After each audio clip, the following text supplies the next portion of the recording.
Okay.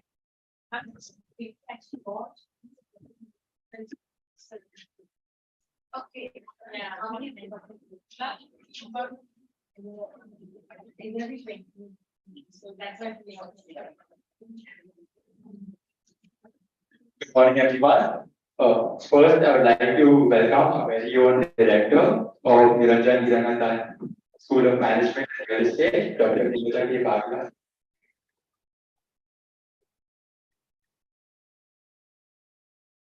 Dr. Bhagwan is an accomplished academician and a pioneer of education, excelling in strategizing quality education in institutions of higher education.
Everybody was frozen. The inspiration which was emanating from his personality, the way his story goes, and a great storyteller, and the examples of his life, illustrations of his life, experiences, life examples, was, I think, eminence was there for weeks to come, and kept telling me. Next year, when the program happened, the first year became second year, and they were the organizers, can we have the knowledge? So this is the impression great leaders leave on the minds of the learners. Only when they are themselves lifelong learners. So he's that lifelong learner that he doesn't just want an educationist and a founder of a B school, but he also wants what is happening globally, all those best practices to permeate into the institution in India. So he brings all that international or global best practices to the education and or management institution. And apart from that, of course, he'll be formally introduced by Kia, but let me tell you, he's headed Mount Kilimanjaro in Mount Everest Base Camp. I was so very inspired by your such activities, sir, that I feel you are, when you talk about 360 development of our children, who else would be the right person than you? On one hand, mountaineering, on the other hand, with and working international learners and that, what you want to learn. So as much you want to enjoy the session with him, you should be ready with thousands of questions and you will not let him go until he's answered all your questions. So this is what we want to bring to him.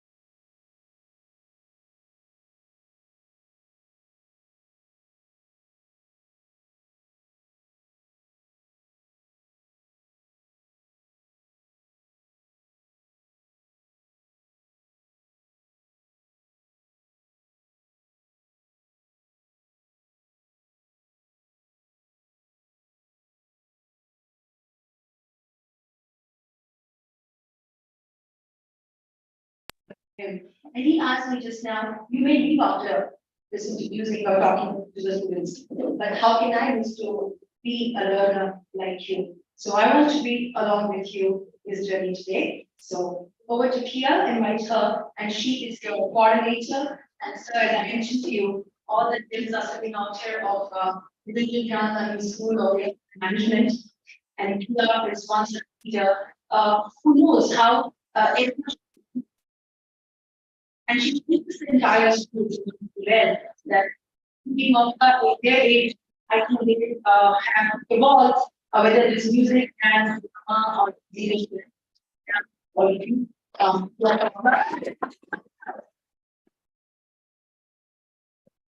my, but this is the thank you, Anissa. Thank you. We want to do all my so I would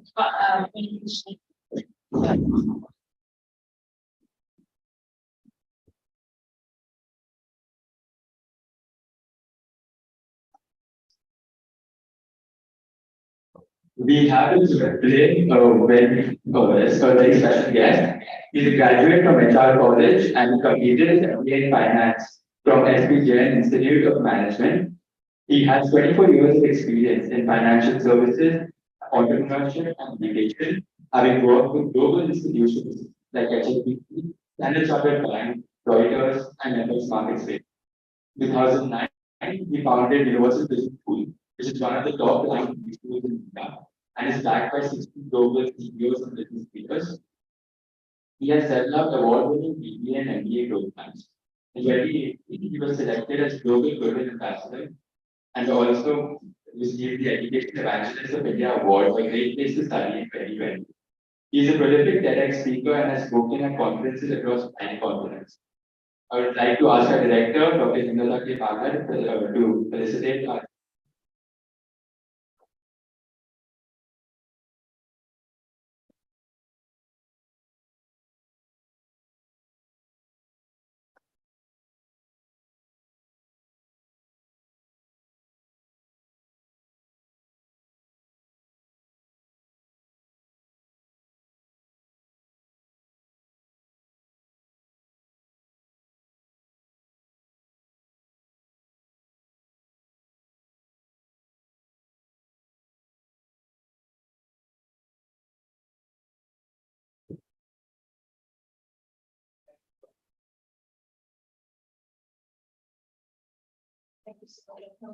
Ladies and gentlemen, please welcome Dr. Tarun Anand. Need mic? I didn't do anything. Okay, so great. Thank you for those wonderful words, ma'am. Really, it's embarrassing when I'm from this institution, right? HR College is part of SNC, so it's very embarrassing to hear such that to you because I was here not too long ago. This is my college. I call it my college, my university, because I learned a few of the tricks of the trade here. So it's great to be called back and a great opportunity to interact with you. I'll take you a few glimpses of my life to take the topic says, how do you build a socially conscious yet profitable business, right? So you want to make sure that you have both ends. And honestly speaking, now that's a given. In today's world, even the levers of the world or the banks, you name whichever bank, the JP Morgans of the world, it's become very, very clear that if the raison d'etre, I don't know if you know this term, raison d'etre means reason of existence of any business, even the most profitable businesses, if it doesn't have a social impact, you want to make sure that you don't make profits at the cost of the environment, you don't make profits at the cost of, social, ill effects that some businesses have, and those businesses will die. Okay, you as the customer of tomorrow are going to vote with your wallet, are going to say, hey, I'm not going to buy from this product because it's damaging the environment. I'm not going to buy that product because it's impacting, it has a negative social impact. So you guys have to make that happen. And so there is no business in the world that can start if it doesn't have a social impact and a positive impact on the environment. So having said that, I'll tell you a little bit about my journey. So I was in HR college, and during my college time, I actually was working for someone you might have heard of or seen a movie or a play about. I normally don't say this in my presentation, but you're like me, so I'm going to share that with you. So I was working for a guy called Harshad Mehta. Have you heard of him? Okay, so that was an interesting part of my career. 1 year pre-scam, 1 year post-scam, right? I was learning the ropes of the world of the financial markets and in equity research. It was way down. Trust me, I didn't have anything to do with the scam. I was a low equity research analyst, but it was a great learning to see that entire story unfold. Because when the CBI and the other agencies raided, we were 200 people, and then we went down to 10. Right, so everybody left except for me. I'm one of those things who don't leave unless I got my learning out of it. So after that, then I did finished my college, and I was very clear that after a college degree, I wasn't that great in academics, although I stood first in Bombay University. I don't know how. I was not. I was a big sports guy, right? I used to represent, as ma'am said, in the rugby tournaments. I was playing for Bombay at the international level. So I said, एक बार, when you finish your college, if it breaks, it'll be hard to get back because I'm a sports person, right? So I finished, powered through my learning. So I went through my learning and did my MBA from SPJ.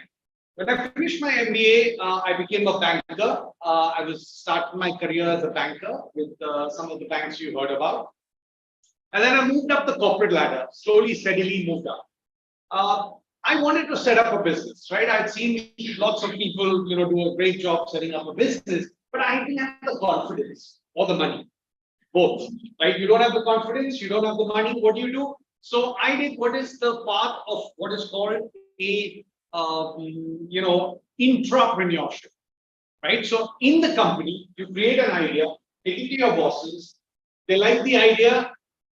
They might fund that idea because they are these huge corporations. This was at Reuters, $40 billion corporation. I came up with an idea with a couple of my colleagues, took it to the management. They funded us $90 million. Not bad, right?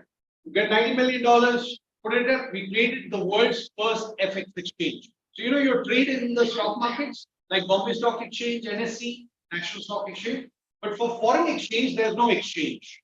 You do it on a bilateral basis on the Reuters platform. So we decided we wanted a central counterparty model. We got $90 million funding. We built offices and businesses in Europe, in London, established. Then I moved to New York. And then I moved to Hong Kong to set it up. And then what happened? The financial crisis happened in 2008. We got jammed. Every business got hit so bad that our biggest customers was Lehman Brothers, no more. AIG, killed.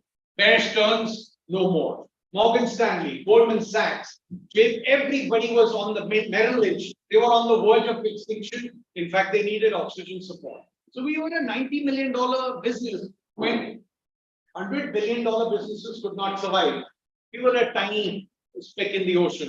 So what did we do? The board recommended to shut it down. That's when I won my freedom. When I say I won my freedom, what does that mean? I got out of the corporate world and I said, I want to give back, right? But why did that idea come? So I'm coming back to how do you create that idea? I was in various conferences. I've had the privilege of talking at the World Economic Forum, and I would see these business leaders on my panel, and they would talk about all the difficult problems of the world, right? Whether it's pollution, whether it's social unrest, all these tough, difficult issues. And they said the only way to solve it is through education. So I said that the way to solve it is to create the next generation of leaders like you. And that's why I love coming here to put that seed in your mind that you're here for some reason. And that reason is to do good, right? You make money, don't worry, money will come. But the focus should be to do good, and then the money will flow in and you won't even know what to do with the money, right? And I'll tell you some stories around that.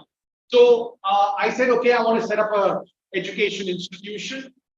And that's how it came up, Universal Business School. We acquired land in Karchak, 40 acres, and we set up a school. Now, I'm going to take you a step back. How does this all happen, right? The first thing is the idea, right? So, I don't know if you've heard this story called the Alaskan. Have you heard of the Alaskan? Okay. So, in the furthest parts of Alaska, right, there's this Alaskan bear, right? So there was this grizzly bear, huge. These guys are mean monsters, literally. So there was a company which set up a cable network. They wanted to connect various parts of the remotest parts of Alaska. So they set up these $20 million project with poles. They started connecting all those poles with wires, and suddenly there was connectivity in the remotest parts of Alaska. A few months, it worked perfectly. After a few months, what happened? They started getting complaints. The call centers kept getting complaints. The connection is coming, the connection is breaking. The connection is coming, connection is breaking. They're like, we've invested $20 million. What do we do? What do we do, right? What's happening here? So they sent a team to investigate, and they said, you know what's happening? In Alaska, it snows. So those lines which connect the various towers, snow jam jata tha, and connection would be gone. Okay, we understand why the connection is gone. Now, why does it come back? They found out that part was a lot of grizzly bears used to be in that part of the Alaska. And what the grizzly would do would rub its back on the poles, right, to scratch. And because of that little, snow, soft snow, anything, they would go off, connection would be back. You had a problem, right? How do we deal with this? So they were trying to think of ways to solve this problem. They couldn't think of any. One lady in the room, who was the vice president, juniorish vice president, she said, "Can I offer a solution?" They're like, "Yeah, speak. We can't get any solution. Tell us." So she said, "Give us a solution." And she said, "You know what? The grizzlies love to have meat, right? So why not we put meat on every one of these poles in thousands of poles? We put meat there, and the grizzly with the smell will come and try and reach, and then the snow would, because if he's trying to reach the pole, that's all we need." People are like, it's ludicrous. How can you have we are a telecom company, and you're saying put meat. Imagine the kind of logistics to supply meat in the most remotest. It's like bizarre idea. Are you mad? So everybody just said, "Shut up." Which happens in many boardrooms. You get an idea, some people will say, "Rubbish." But the CEO said, "Let's do a pilot. Let's just test it out. Let's take that one step. Do it in that one region, 6 poles. Let's see if it works." So, lo and behold, they did the pilot. They put meet up, and the other senior executive directors were, "This is mad. This is bizarre. Why are we going in this direction?" No, they did it, and it worked. The solution actually worked. So now it was reported back to the board that this is the solution that works. Now everybody's like, "What the hell now?" The board is looking like, dumb face. What do we do? And then the CEO said, okay, now I want to go and actually see this on myself. So he takes a helicopter, sortie, flies a sortie there, and he goes there, he sees it work, comes back, and the idea, he found the idea. What was the idea? When he was flying on top of those, that region, the blades of the helicopter were getting that fresh snow which had been, on those wires was getting, off those wires and the connection was done. So his idea was, oh my God, the actual idea is whenever it snows through the weather map, we know there's been snow here. We'll fly a helicopter sortie just over those wires and back home, and you're solved the problem. So now what is the lesson of this? That if they hadn't listened to that lady's idea, they hadn't taken that step forward in that idea, you wouldn't have got the solution. Right? So in life, where the idea comes from, you have no clue. Right? So you need to go that next step and that next step and that next step. And only if you do those 2-3 steps, you figure it out. But many people freeze, right? They just don't want to even start, right? So the most important thing is the idea generation comes. Many of the top businesses did not start as what they wanted to be. What you know them today, that wasn't the idea, right? It was solving some different problems. So Amazon was trying to solve the fact of books being delivered, right? Today they are an entire market. Even think of it. And I can give you idea after idea and story after story. So the most important thing when you start any business, and tomorrow you will be business leader, is that you've got to take that next step, right? Many people freeze in this current step, and you will see that the idea, like a layer of an onion, will keep unpeeling to itself. Now, you've got the idea. Now, what do you do about it, right? You're going to be able to test it. So you got to if you're passionate about an idea and you really like this idea, then you've got to write 100 pages on that idea. If you're not willing to write 100 pages, then it's not an idea worth pursuing. Remember this.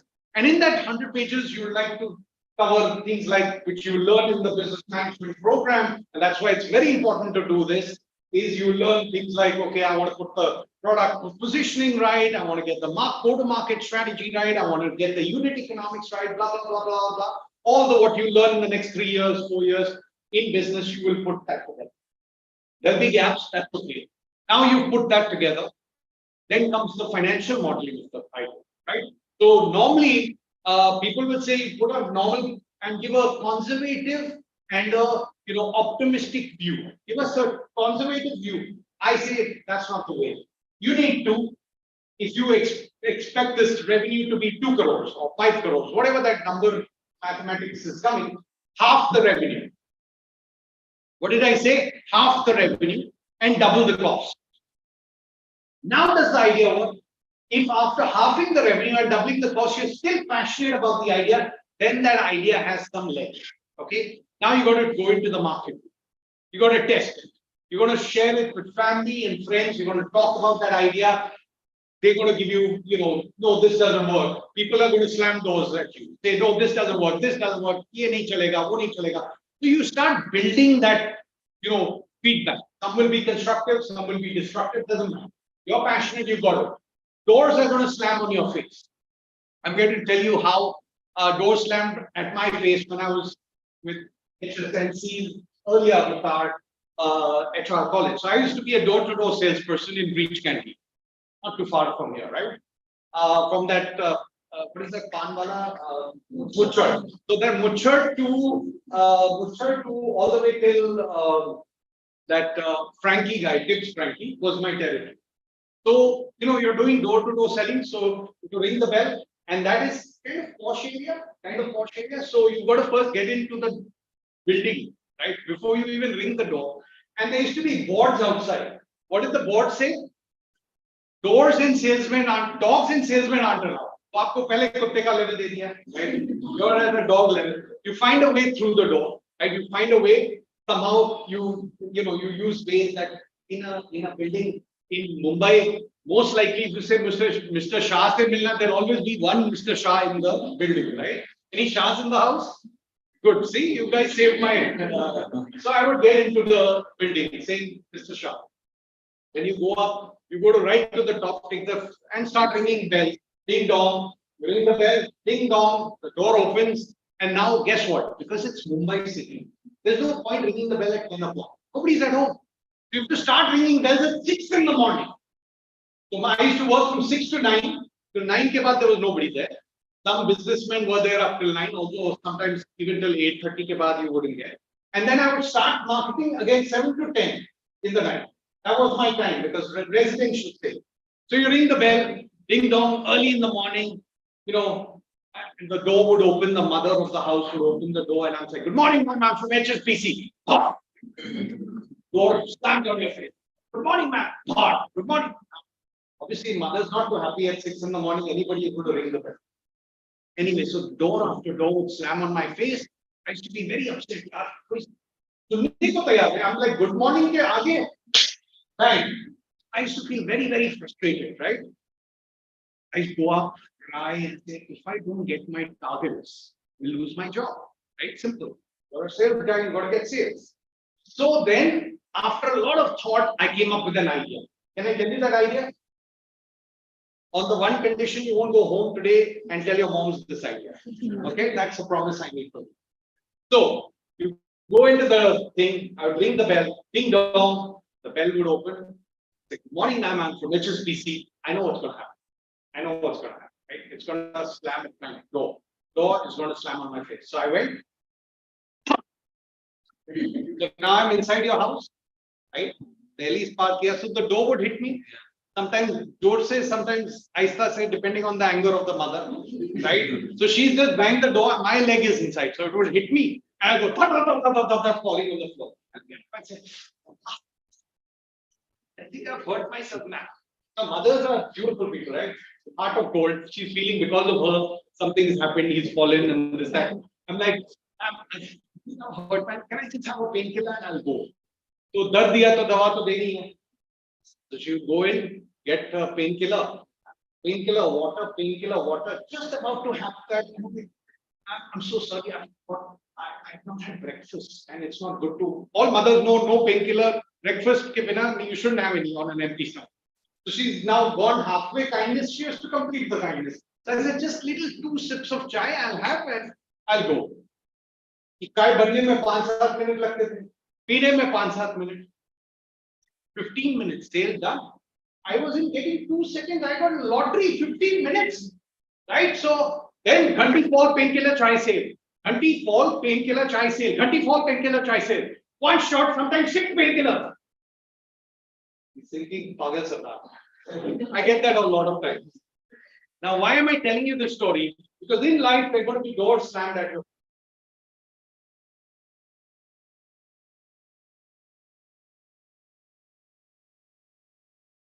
Either find a way through the door, or there is always another door. There's always another option in life. We don't take ourselves too seriously and say, oh my God, I didn't get in, the world is lost. No. So that's what teaches you tenacity. And as an entrepreneur, social entrepreneur, normal entrepreneur, tenacity is very, very important. You got to keep getting those no's, keep saying no, because I believe in my product, I believe in my service. I'm going to keep fighting on. Now you get to that point where you've got your plan. Nice, you've got these doors slammed, you're willing to go. Now, the next level is to take it to the next level, and that is what I call smashing the deadline, right? You know what is the word, where did the word deadline come from? What is the meaning of deadline? Dead. Nobody thinks of that. When the faculty gives you an assignment saying, here, right? We do that, right? Deadlines change the world. I'll tell you how a deadline changed my world. So I was in London. I used to be based in London. We were part of a global strategic management team. Right? So I had a couple of Brits, a couple of Americans, a Japanese, a French, a Chinese, an Australian, an Indian, me, and a Brazilian part of a global management group. So we'd come every 6 months, 3 months, discussing the quarter and saying, what do we need to do to grow the business in a board meeting? So one such meeting, a German colleague of mine, Heiko Cassens from Dusseldorf, he puts up his hand and said, I would like to, I have an idea. Great, Batao. He said, we need to acquire this company in Frankfurt. German company, $25 million asset. We need to acquire it. Okay, fine. Everybody agreed. Yeah, this sounds good. So we're like, yeah, but my boss is there. What do you mean? Yeah, you have to do what is called due diligence. You know the concept of due diligence? Not everybody. Okay, it's a very simple thing. When you buy, your father buys a car, what does he do? He looks at all the models. He looks at what are the basics of it, and then decides to do due diligence, which is this is the perfect car for us, for our budget, for our requirements, right? Similarly, when a company buys another company, you've got to look at the balance sheets, you've got to look at the prospects of the company, the management of the company, the technology that you're acquiring. And see, when you're buying one, if you have one car and you're buying one car, you have two cars, right? That's all maths I know. Beyond that, don't ask me. But if you're buying one company, buys another company, you can't just say, if this is 50 crores and that is 50 crores, 100 crores. No, it has to be 150 crores. There has to be synergies of these two companies, right? You can't say, I'm buying one company and we'll be equal. Then why the hell you're buying? You're buying because with you and that company, you can be a different beast who can have a competitive advantage in the marketplace. So we said, we'll do due diligence. So my boss said, who will do the due diligence? And Heiko, who had, he's from Germany, he said, I'm from Germany, I understand the markets. I'll do the due diligence. How long will you take, Heiko? He said, 2 months. I'll take 2 months. So my boss said, okay, start the due diligence. My good friend Michael McCockle, he was an American part of our team, Mikey. He said, puts up his hand and he said, no, I think I can do the due diligence. How long will you take, Mikey? He said, 1 month. So the German gets very, upset. मैंने 2 महीना बोला इसने मेरी ले ली. The Americans always like to get under the skin of the Germans in World War II, right? Yeah. So he did the kida. So then this guy says, okay, fine. So Americans start, we gotta go fast. The Germans like, no, gotta go to detail and this and that. So they're arguing with each other. I put up my hand. So my boss Mark says, Tarun. So my name is Tarun, but in London I was called Tarun. Then I moved to New York, they called me Tarun. And then when I moved to Hong Kong, they killed my name. The Chinese, I can't even tell you, it doesn't sound anything. So Tarun, what do you say? I said, Mark, I'd like to do the due diligence. How long will you take, Tarun? I said, 2 weeks. So the German and American are fighting. They see this Gardar saying 2 weeks. So they bounce on, you don't know anything, you've come from India, you have no experience about the market. Okay, fine. No problem. Mark, my boss came in and said, no, let Tarun do it. Okay, fine. So then next morning, I flew to Frankfurt because 2 weeks, right? Next morning, I flew to Frankfurt. I land on Frankfurt airport. Guess what's the first thought that comes to mind? Maine zindagi mein due diligence. So now, back against the wall, I know I have to get this done, right? So 2 weeks deadline, right? Literally deadline of 2 weeks. I work like 14, 18-hour days non-stop, and because you're at that level, you get a few smart guys to work for you. So I got a guy from MIT, I got a guy from Stanford to put it together, and we made the business plan.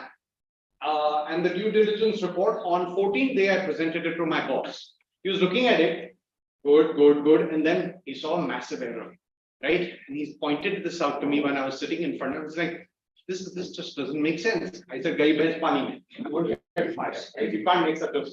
But anyway, he continued, and then at the end he said, "But it's got enough for us to take it to financial closure, which is you've got to sign an NDA with the company, get into detailed valuation discussions and commercial negotiation and closure."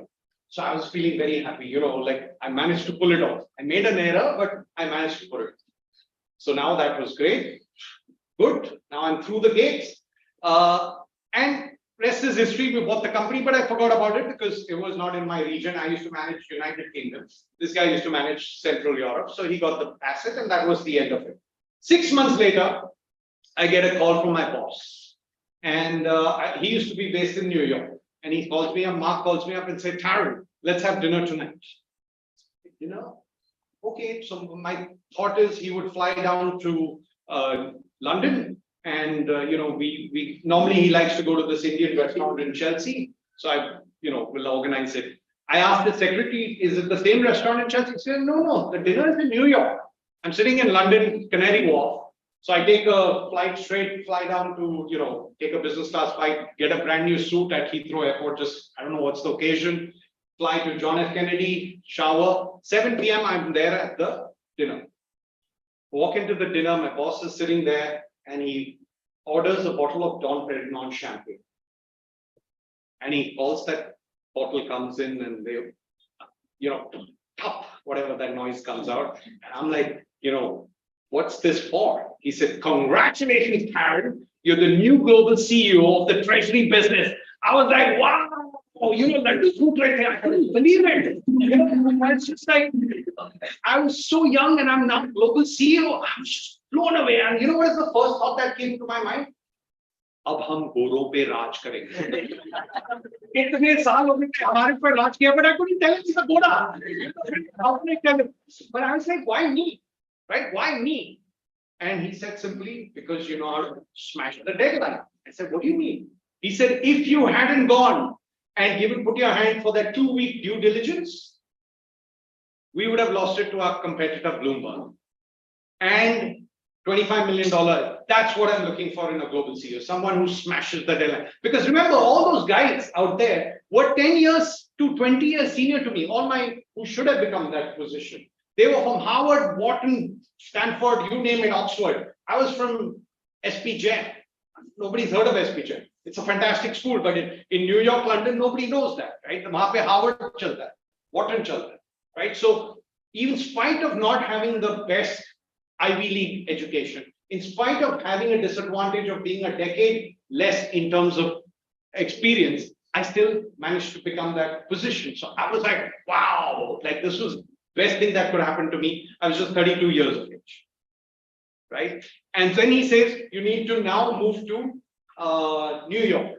And I'm like, no, I'm very happy in London because I was right at Hyde Park. If you've ever been to London, Hyde Park, overlooking Kensington Palace, you couldn't have got a better place. I said, no, I'll sweeten the deal. I'll buy you, I'll get you, not buy you, but I'll get you a penthouse apartment in New York's Times Square. And I was like, wow. Because a penthouse in New York, only actors and my wife gets greedy. She's not greedy, but she's just like, not greedy, but she's like, I want to meet Tom Cruise. Just because we're going to New York doesn't mean Tom Cruise gate pe khada. So anyway, long story short, I got her to shake hands with Mr. Maverick. And we were there, shook hands. I shook hands with Tom, introduced my wife to him, and then he was there. And she's like, he's so short, but his eyes are so beautiful blue. And she's like, he's like there. And so I push her on Tom, and they fall like that. I'll tell you what happened after that. That's another story. So I'm saying the world changes, right? If you are willing to smash the deadlines, your businesses will do phenomenally well. You will be able to meet your targets and name it. And if you're in the corporate world, they will throw truckloads. I mean, literally, then I moved to Hong Kong. My boss said, you know what? You get a gorgeous flat on the peak, and we'll throw in 2 swimming pools, just in case you get bored of one. Right? I'm saying that's how the world works. So if you're willing to smash the deadlines, your business, your entrepreneurship venture will take it to the top, right? So that's some of the things. But to sum it all is the essence that you need to have to be an entrepreneur, and that is taking risks. How many of you take risks? Put up your hands. Yeah, it's not bad. 70% of the class, brilliant, or 80%. Some didn't put up their hands. Why? Why didn't every 100%? It's like if I say, how many eat lunch, everybody will say it. But when I said, how take risks, why didn't 100% put up there? There must be a reason. What is the reason? Perfect. Fear of failure. What if I fail? What will happen? What will the society say? Khandan. Indian families, large khandans. Chacha, chachi, kaka, kaki, everybody's going to say stuff, right? So we tend to not take risks. If you want to be an entrepreneur, and people ask you, what is the one thing that you need to have at your essence? And that is, in my view, taking risks.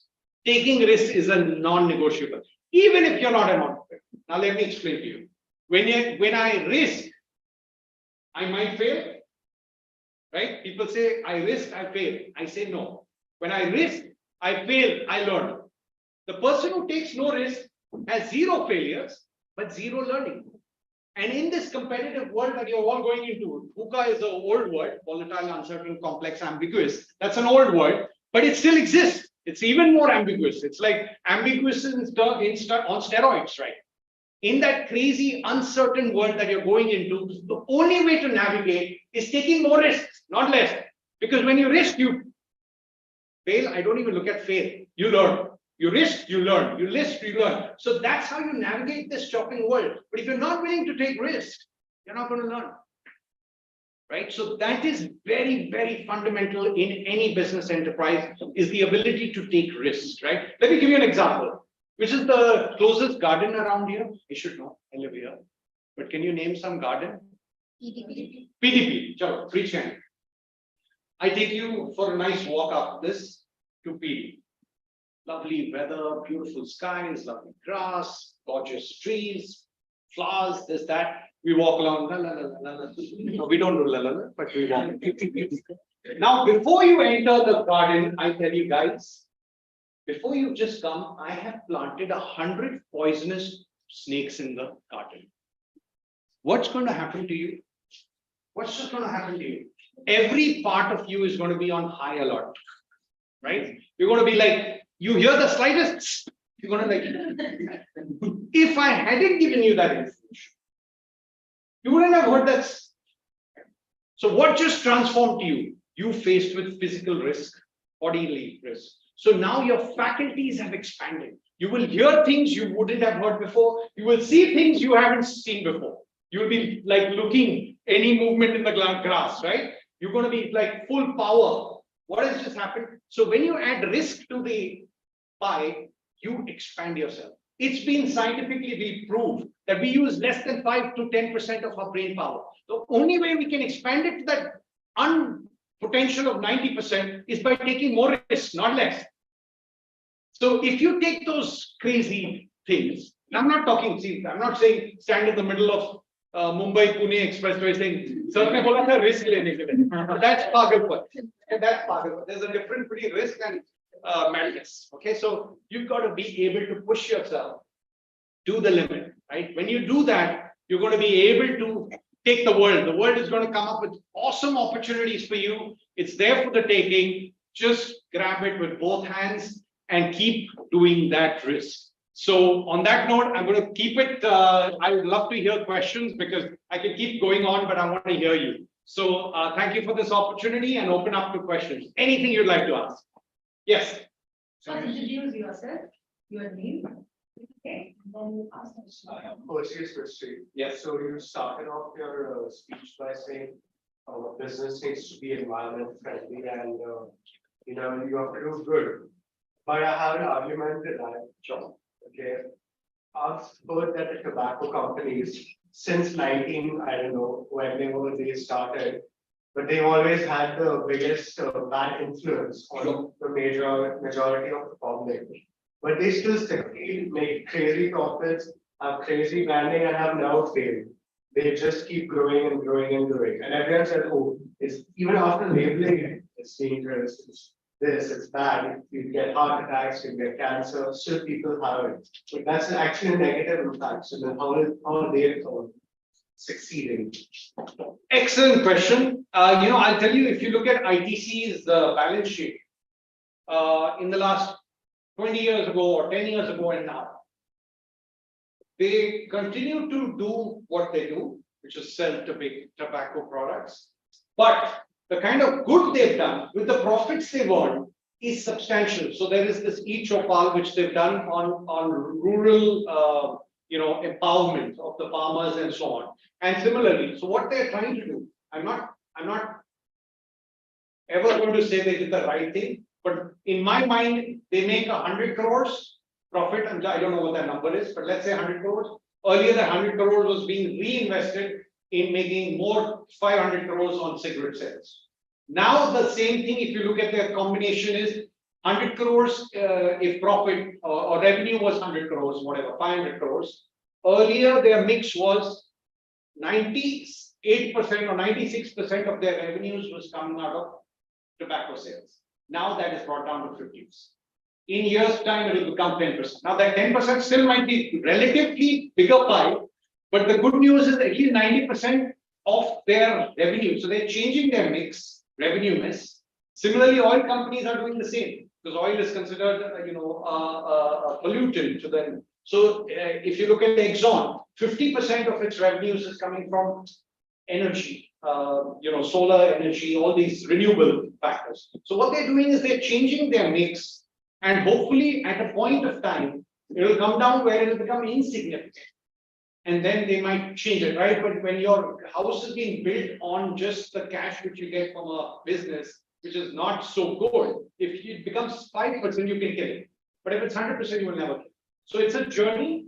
They're doing a lot of other things to amplify the goodwill that they can create through social causes, which is good, which they weren't doing earlier. So I say that this is what's changing in the world, and it'll take time. It's never going to be a 0-1. But the good news is they've realized this. They're changing their revenue mix. They're changing the impact they're creating, which is good for the country and the environment. Thanks. Yes. Good morning, sir. I'm Nitika, SYPVA student. So we just talked about risk taking, but every time we think of taking a risk, we always look at the negative consequences that it could bring. It's always the case with human psychology. So that first word that we have within, before taking a risk, how do we win that? Brilliant question. I say, if you take a risk, right, and it works, so that's a positive. Your brain should say, if I take a risk and it doesn't work, I'm learning. That's positive. So taking a risk is a constant. You've got to make sure that it becomes a constant phenomenon in your life, that I'm going to take risks and not the stupid ones, right? Can I get rid of, something, so besides that, so both are a positive. When you start thinking, but hey, I'll learn, I'll learn. If you're willing to brave that storm, believe you me, a few times it'll be tough, after and more. And you'll become thicker and better. And it's like this, take that first step. See it, doesn't matter, learn, keep conditioning your brain, learn, I'm going to learn. So anything goes wrong in your life, anything, right? Business or personal. You have to first take ownership and never blame the environment. You have to say, what could I have done differently? What could I have done? Changed my way of doing business.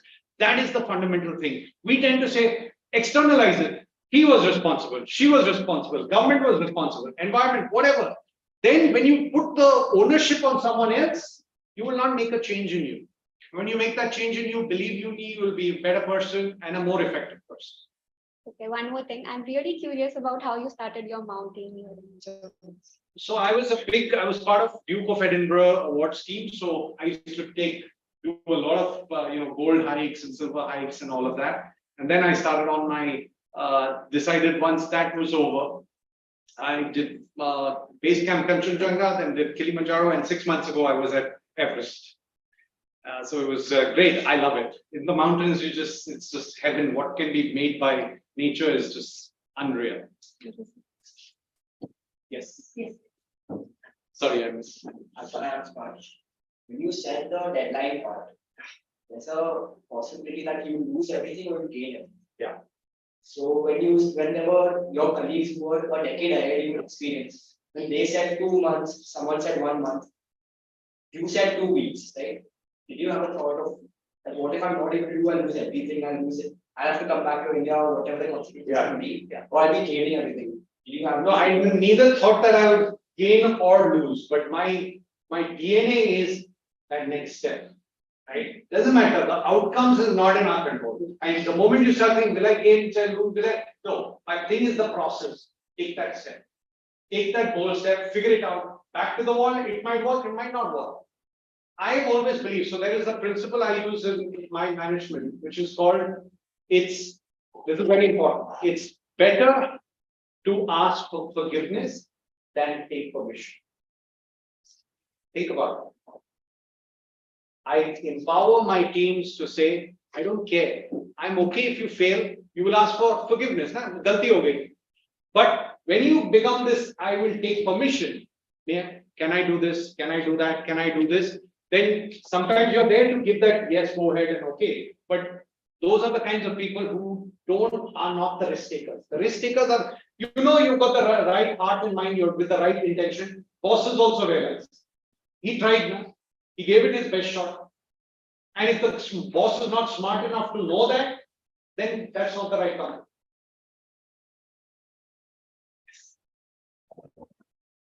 My name is Maria Gandhi, and I have a personal question. Sure. So, as in the introduction, as Ishan introduced you, that you are the founder of University AI University. Now, since after COVID, everything has turned into AI and everything has been reaching onto the artificial intelligence. Now, how is this going to favor our economy, because our employment ratio is very less and the amount of labors we are producing is not skill as well as technology oriented as of now. So how is it going to have social benefit from your company? So, fantastic, my God, please give that. Give a round of applause to each one. Little bit about what we did. So I used to be working in New York. I told you I worked in Wall Street. My customers were the world's largest hedge funds with $1 trillion in assets. And those guys used to be using what was called, which is now also called, but this was the avatar prior to AI, it was called algorithmic trading. So I used to go to my hedge fund manager and he's sitting there, he'd press a button, and that while we are speaking for 40 minutes discussion, $2 billion of trading has happened in the market with this just a piece of it. What was that? That was basically algorithms created with a logic based on it, and they were going and hitting the markets and doing trades and making losses, profits. I'm assuming more profits than losses. That's why those guys were in business. So that was my early exposure way back in 2005 when these concepts weren't even talked about. Then in 2018, I met some MIT and Stanford professors, and they just opened the world of AI. And so I was very excited on the power.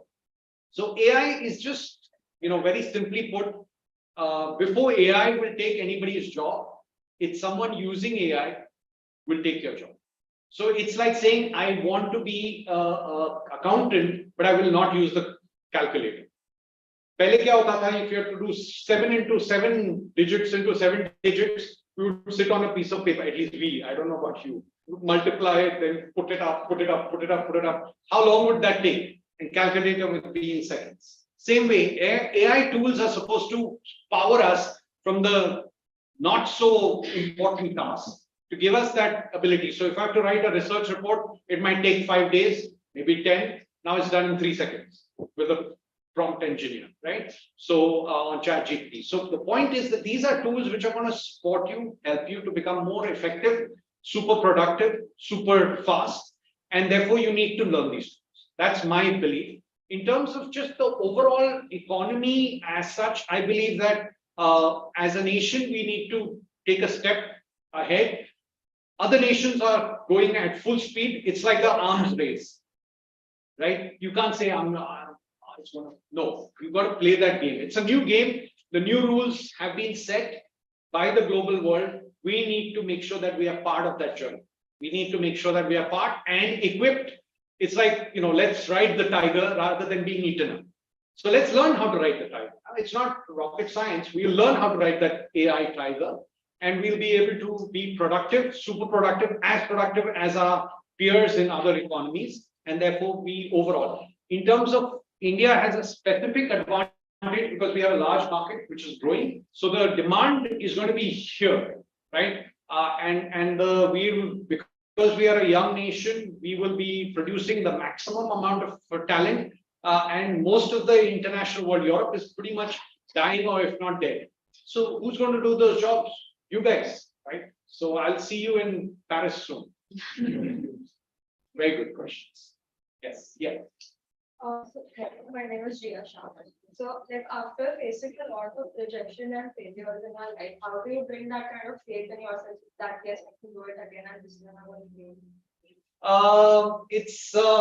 I think it's a function of everybody has their bad days, right? Everybody, I've had my bad days, and the only thing you do is you make sure that in those bad times you have certain other things that you can go to. So for me, it's tennis. If I have a bad day, I'll go on the tennis court and play, and then I forget about that bad thing.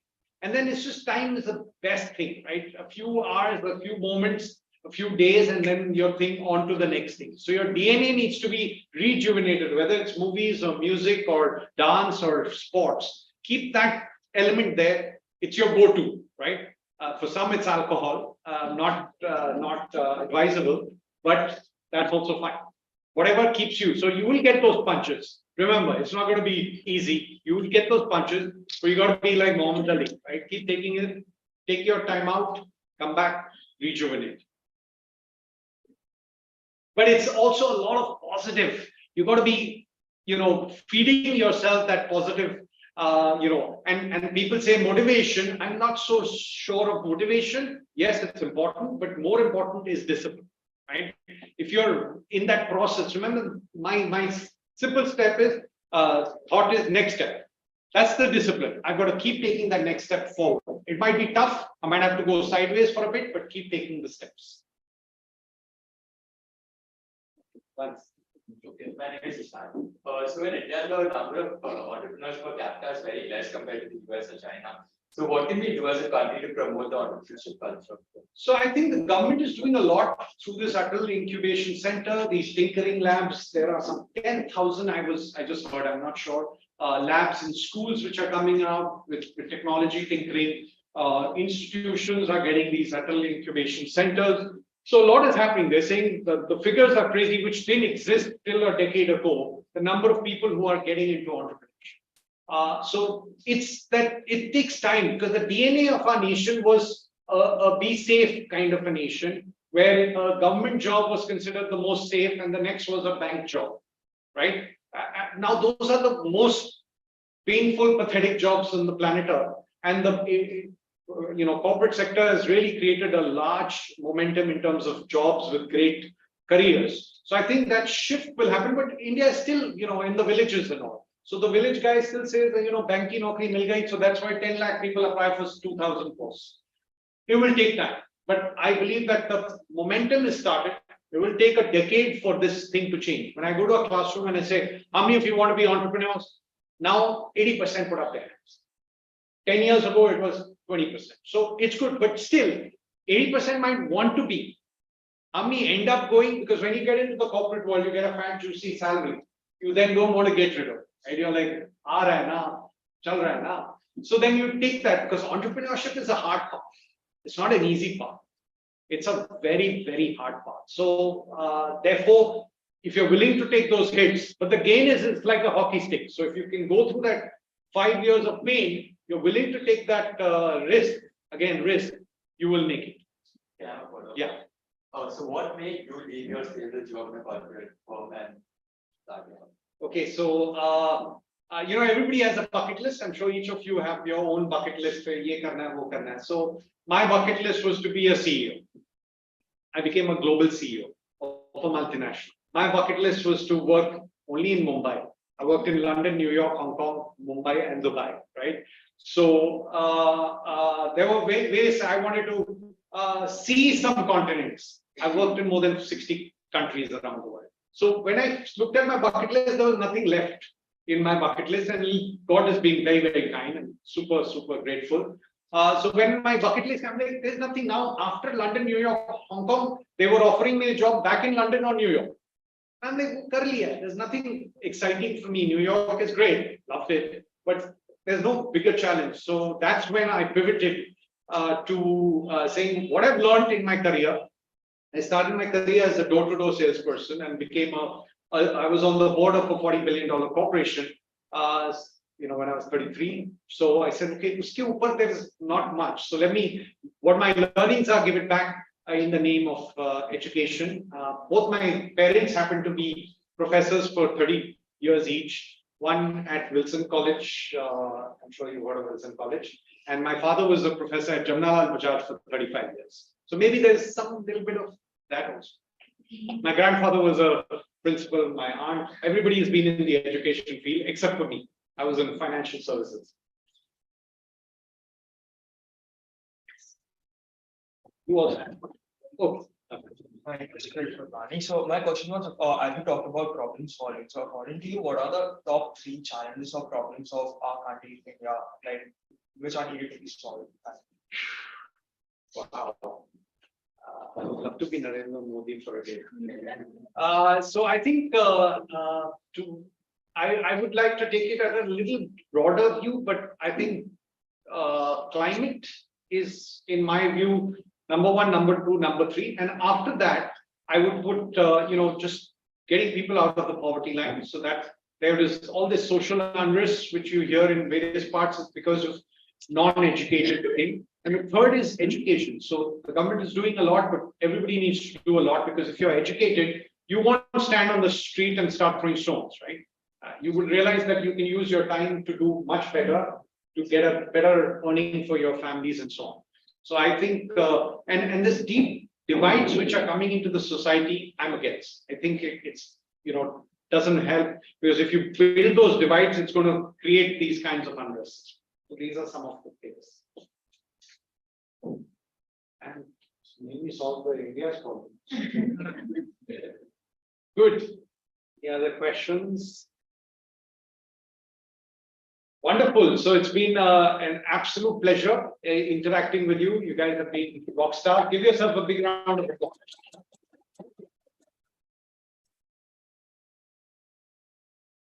Others have questions, but they're not able to, maybe they're thinking how it will sound, how to curate it, Yeah, I know. how to articulate it. You You're can, wrong. you can, This is a platform, you will, it's, nobody's going to judge you.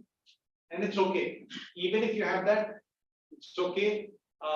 You can take down my WhatsApp and send me a WhatsApp. It might be easier.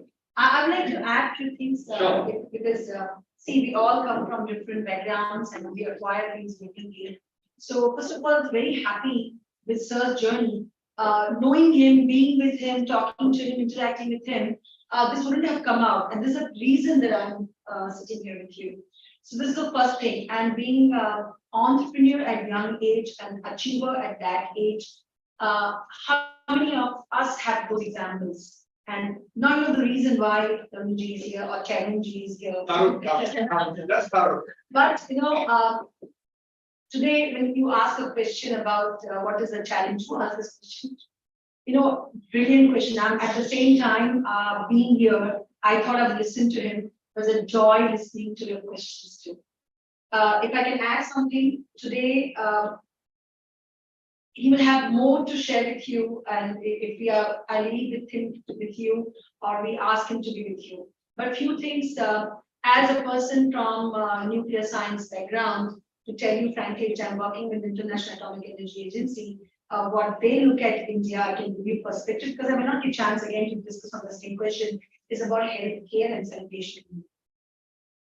And the world is waiting that when is India going to instill skills in all the young professionals, because they are looking up at India as within a Yuva Bharat, Yuva India, young India, because we will be the first country where have maximum young professionals in time to come, and you will be taking charge of the world, because all our older countries, the young country in the world is only India. So who will be ready for those jobs? You asked about AI.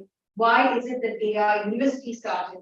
Why is that I wanted him to collaborate and be part of us, and how our students can be aligned to AI, and why are we talking to many institutions and IT companies that each and every student of universities have to know advanced Excel, they have to know Python, they have to know machine learning and AI, because you will be driving it.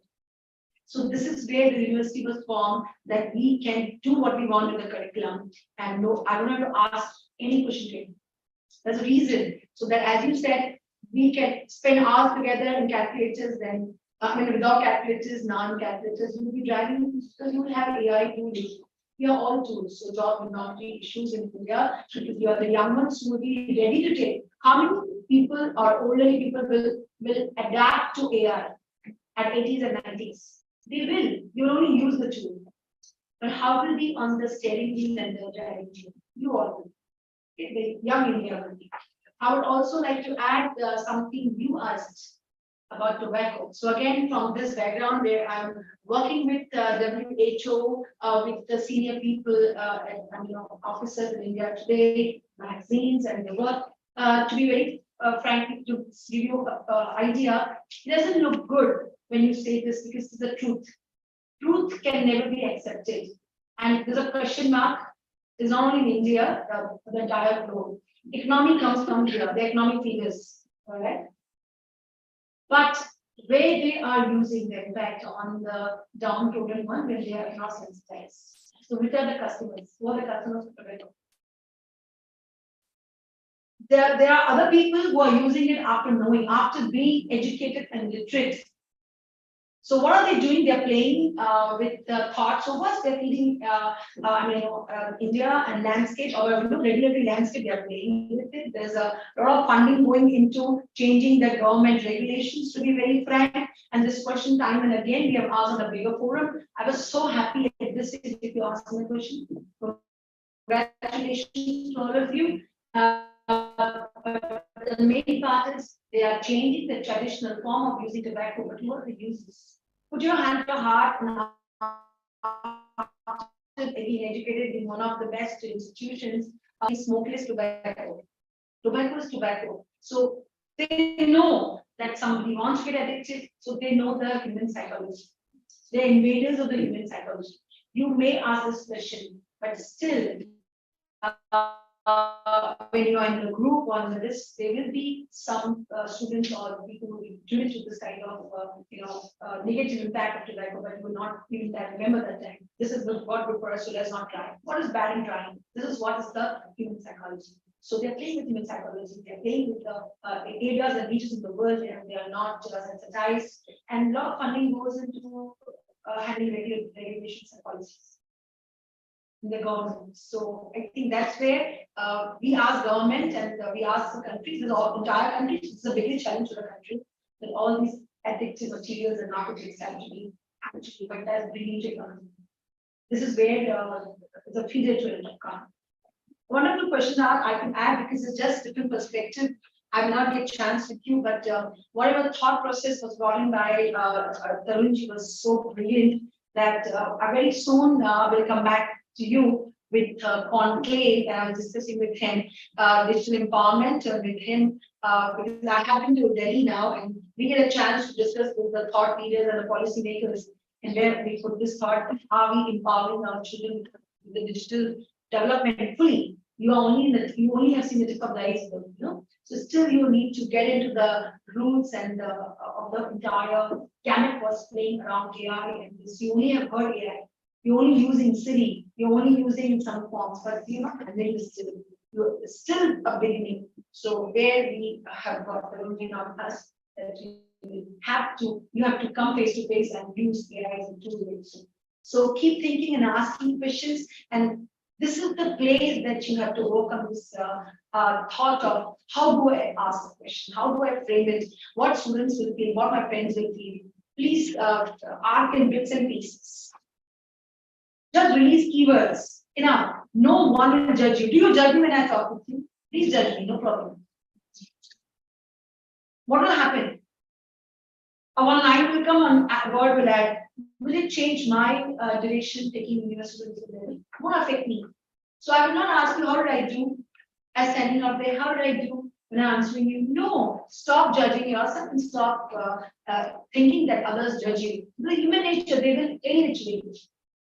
All right. So this is where be optimistic and be those change makers. And we are addressing young leaders of India. And when he is so talking about HR college, his alma mater, this is what we want you to do. What changed you is the institution, and you are the change makers. At the end, we are looking up to you. So please make the most out of the sessions and ask. He's not rushing away, we are not rushing.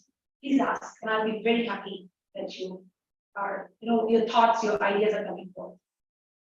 Yes. So, it's like we did a Bourgeois acquisition, right? That's what a company merged it. So could you give me any tips because I like that people one. Tips. So I think if you want to make a career in this is what comes under the habit of investment banking, then one of the very important prerequisites is to do a CFA. To arm yourself with a CFA because that becomes, I didn't do it and I know I wish I had. In my time, there was no concept called a CFA. We didn't even have BBA, we had only BCom. Do a CFA, that's important. And the other thing is start building a network. You've got a great network here. Use LinkedIn to build your network with those kinds of people.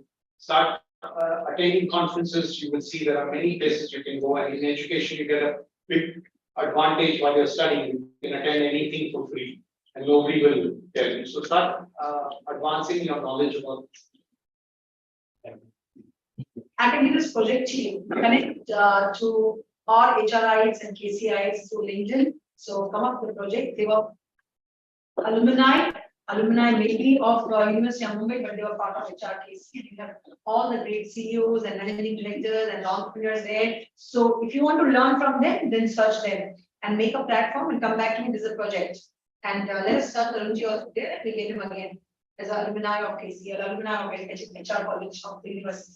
So that's where we need to utilize these platforms to tap resources. As we come to the end of this enlightening session, I stand before you with immense gratitude and heart full of appreciation. First and foremost, I would like to extend my heartfelt thanks to Mr. Tarun Anand. So your presence has enriched our minds and broadened our perspectives in ways we couldn't have imagined. Your wisdom and guidance on building businesses that are both profitable and socially responsible have ignited a spark of innovation and purpose within us. We want to thank you for sharing your valuable time, knowledge, and experiences with us. I would also like to extend my gratitude to our director, Dr. Hemlata Kripagra ma'am, for your dedication in bringing esteemed speakers to our college and enhancing our educational journey. A special word of thanks goes to Kea ma'am for her commendable efforts in organizing this session. Her vision and hard work has provided us with a unique opportunity to learn from a distinguished speaker like Mr. Anand. Her commitment to our education and well-being is a constant source of motivation for all of us. I would also like to extend my appreciation to each and every student who attended this session. Your presence and active engagement have made this event even more enriching. Once again, thank you all for being a part of this wonderful experience. Your presence and support have made this event truly remarkable. Thank you and have a great day.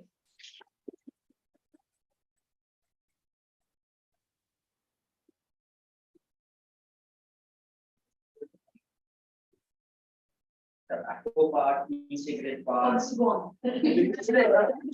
It is illegal country in India to sell e-cigarettes, and they are being sold again. If a police catches someone with an e-cigarette, it's scary, but then it takes lives and kills. So if you say that the government is trying to stop, there are consumers everywhere, the government officers themselves are taking lives. What about that? I just said about the arguments. I started with that lobbying.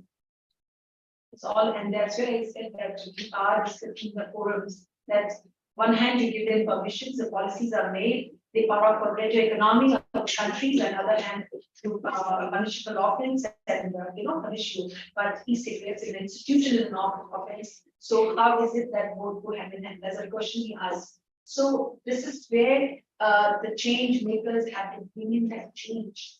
And until it, you being, very not the ignorant ones who are there, but you being literate about this and use this thought to stop the menace in the country, because the most impact happens in the rural part of India. They are the consumers. The children are consumers at the age of 1, because when they sleep, their parents can work in the farms. So it's not about you already students, but 1-year-old is given the tobacco. So it's a big menace. So that's where change is required. Healthcare will come, but this thought itself is where there's to start from the top.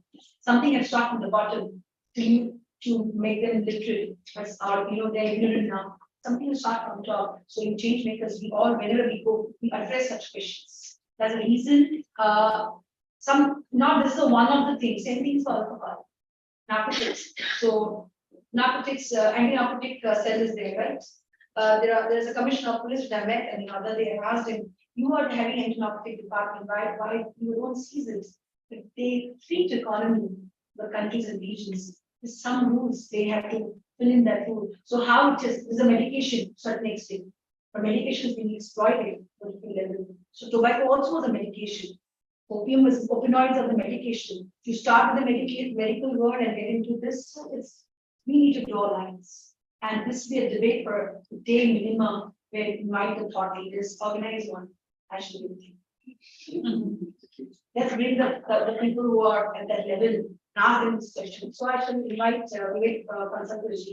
Let's pick the question, and I think I'm going to let's do that. Let them answer our question, right? So read and keep reading different magazines, books, Outlook, and have your view and your opinion. Read other people's opinion. Make the drafts and prepare your questions. Never mind if you can't ask like this. Prepare a checklist. All right, and this will be an activity. Nice meeting you all, and once again, on behalf of all of you, a big round of applause.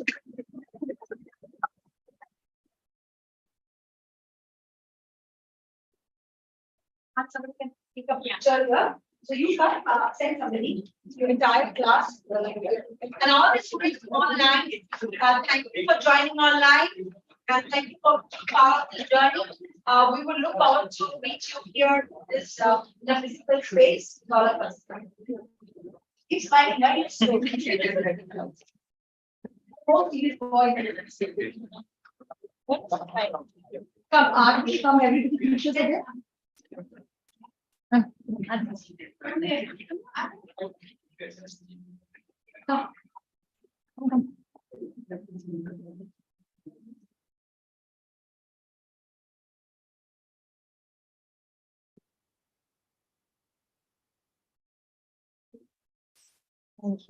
Thank you.